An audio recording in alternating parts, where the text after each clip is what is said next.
Mühendislik fakültelerinde özellikle bitirme ödevi tezlerinden mutlaka bir yayın çıkıyor, bir proje çıkıyor, bir faaliyet çıkıyor. Onun için bazen hatta bazı mühendislik fakültesi veya mühendislik bölümlerinde bu tip projeler bir patente dönüşebiliyor ve bazen de yüksek lisans tezlerine eş olabiliyor. Projelerin, bu tezlerin bitirilmesinde emeği olan tüm hocalara ve öğrencilere teşekkür ediyorum. Sizinle fotoğrafa geçmek istiyorum.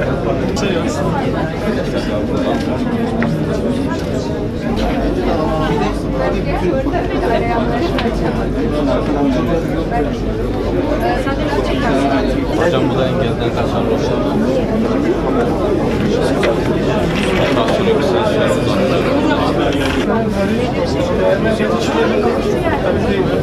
Evet hocam, devre elemanlarına uygun iş makinesi.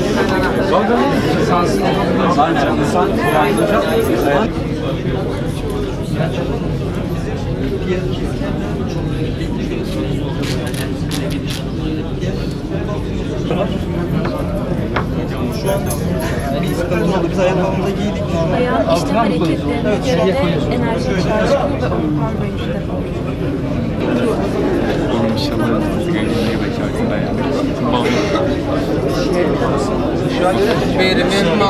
Normalde güneş ışığını hocam takip ediyor. Bölgelere göre %30 ile %40 arasında güneş panellerinden daha fazla verim alınmasını sağlanıyor.